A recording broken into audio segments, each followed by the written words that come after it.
Esse é o Acapso e nós vamos falar sobre a condenação da Débora Rodrigues, a moça que escreveu Perdeu Mané na estátua, né? Infelizmente, embora o Fux tenha votado por uma pena menor, os demais ministros da primeira turma votaram por manter a pena de 14 anos. Na verdade, o Zanin propôs uma outra pena de 11 anos e a Carmen Lúcia concordou com Alexandre de Moraes em 14 anos. Então, o voto final foi pela condenação a 14 anos, foi a maioria da turma, deve ser a condenação dela no final das contas. É muito triste isso daí, mas é aquilo que eu falei para vocês, né? Pelo menos o voto do Fux abriu a possibilidade de recurso.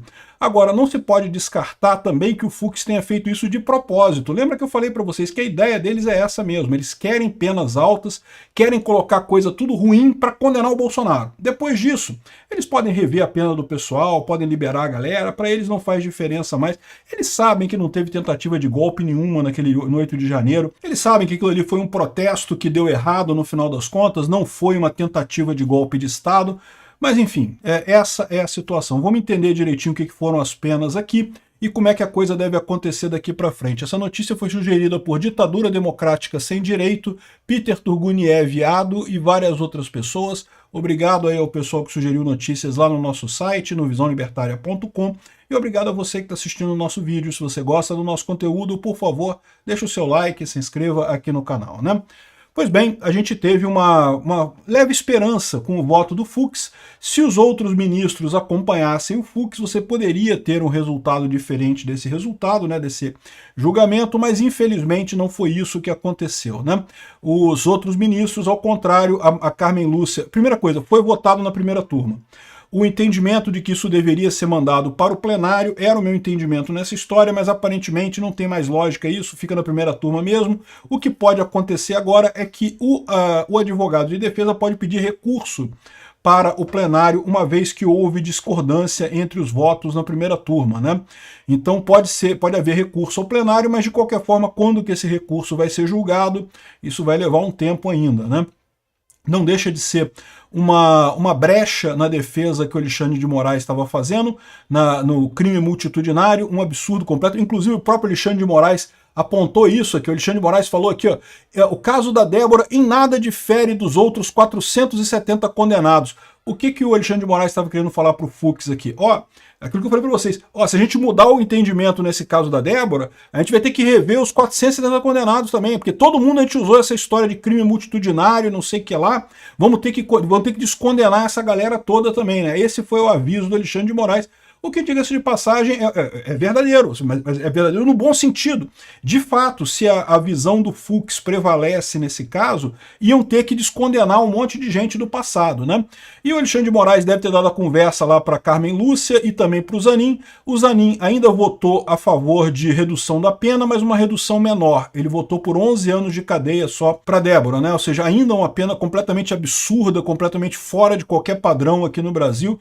Caramba, 11 anos de cadeia por pichar uma estátua. Enfim, mas a Carmen Lúcia seguiu o Alexandre de Moraes nos 14 anos, então ficou 3 votos pelos 14 anos.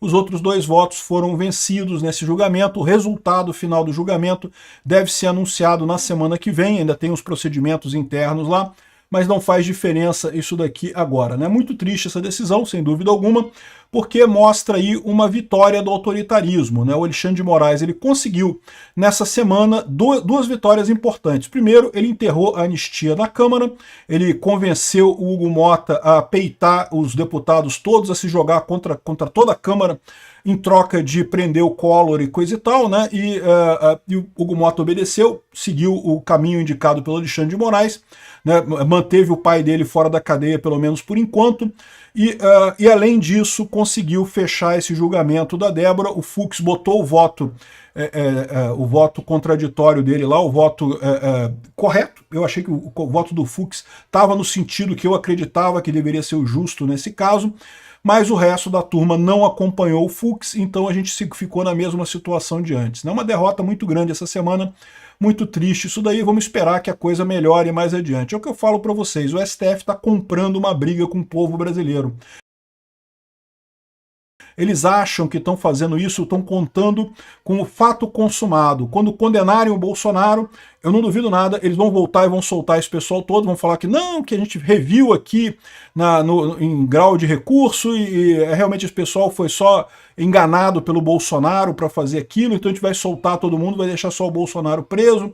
Eu não tenho dúvida nenhuma que esse é o plano deles, mas, como eu expliquei para vocês, eles precisam do conceito do crime multitudinário para poder dizer que qualquer pessoa que teve qualquer coisa a ver com o crime lá estava com interesse de cometer golpe de Estado, o que é falso. Não há nenhuma indicação que as pessoas quisessem golpe de Estado lá. Haviam pessoas com múltiplos interesses ali, múltiplas intenções naquele movimento. Então, é uma aplicação totalmente injusta do princípio do crime multitudinário nessa história, né? E, de novo, não mudou nada no final das contas. Essa vitória, essa semana, o Alexandre de Moraes ganhou. Não tem como dizer de outra forma. Ele ganhou essa semana, né? Nós perdemos. Mas, de novo, o erro político dele é acreditar que ele espera chegar nesse ponto, fechar a condenação do Bolsonaro para ele, tá vendo? Eu não avisei que era um golpe? Olha só, ele foi condenado, né? Só que todo mundo vai ver que, pô, na verdade, né, foi condenado por perseguição. Tá mais do que óbvia a perseguição do Alexandre de Moraes contra o Bolsonaro nessa história. Tá mais do que claro o problema que tá havendo aqui. E no final das contas, foi uma vitória temporária deles. Sim, eles ganharam essa batalha, mas a guerra ainda tá longe de ser decidida. É o que eu falo para eles. Eles estão comprando uma briga com o povo brasileiro. A cada vez que eles fazem mais esses atos autoritários, eu vou fazer um vídeo sobre o caso do Collor, né, que foi preso agora, porque parece que tem uma outra coisa nessa história. O Collor é brigado com Arthur Lira lá em Alagoas, né? Então pode ser que a prisão do Collor, na verdade, tenha sido o pagamento do Alexandre de Moraes pelo enterro do projeto da anistia, né? O Hugo Mota estava lá, né, querendo sem saber o que fazer, mas deu um jeito de dizer que não vou votar, não vou pautar e coisa e tal. E com isso o projeto da anistia vai ter dificuldades daqui para frente, mas no final das contas o STF não cedeu em nada. Eles devem ter prometido que depois que condenarem o Bolsonaro, eles vão voltar atrás e vão ceder nas penas dessas pessoas em nome da pacificação nacional. É o que eles estão planejando fazer, sempre foi esse o plano desde o início deles, né? Eles querem manter a jurisprudência viva do crime de multitudinário para poder condenar o Bolsonaro do mesmo jeito nessa história. Mas depois disso, que não precisarem mais desse conceito, eles liberam todo mundo e pronto, e acabou. Só que, de novo, essa perseguição ao Bolsonaro está sendo anotada.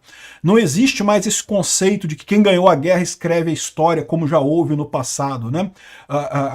Todas as questões, todos os questionamentos ao longo do tempo estão sendo questionados e vão ser questionados sempre. A partir de agora, com a informação descentralizada e distribuída, o Alexandre de Moraes está correndo porque ele acha que se ele chegar no final, condenar o Bolsonaro, acaba o pavor dele, acaba esses ataques contra ele, acaba o problema, porque ele já condenou, agora está condenado, agora acabou. Mas não vai ser isso que vai acontecer, ao contrário, ele está chamando cada vez mais a briga do pessoal da direita contra ele, contra o STF. Está crescendo o movimento para eleger mais senadores contra o STF. E é lógico, o STF está se movendo também, né? Ele está fazendo aquela campanha para governadores se candidatarem ao Senado, porque é muita chance de ganhar e coisa e tal. E aí preservar o STF, mas isso daí, vamos ver se ele vai ter sucesso nisso daí, porque à medida que ele faz cada vez mais grosserias desse tipo, mais ele dificulta a atuação. Arrisca a gente chegar a 2026, ou entrar em 2027 com um presidente da direita e com um Congresso muito fortemente pró-direita, com capacidade de derrubar ministro do Supremo. Aí essa farra do STF vai acabar com muita facilidade. O Alexandre de Moraes pode até ser um jurista muito experiente, coisa e tal, mas é um político iniciante, tá fazendo merda pra caralho nesse conceito, esperando chegar nessa condenação que ele acha que vai resolver tudo. Não vai. Vai só piorar a situação. Só um ponto importante que eu acabei não mencionando, embora ela tenha sido condenada a 14 anos, ela não deve voltar para a cadeia imediatamente, porque ela ainda tem grau de recurso, então ainda devem acontecer recursos, até serem julgados todos os recursos, ela pode continuar na prisão domiciliar, enquanto ela não descumprir as regras da prisão domiciliar também, ela continua em prisão domiciliar, né?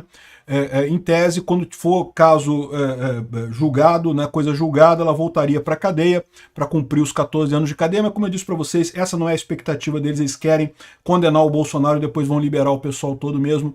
Vamos ver o que vai acontecer daqui para frente. Eu acho que está muito, muito ruim isso. Foi uma derrota para a gente, infelizmente. A verdade é essa. Obrigado por assistir o vídeo até o final.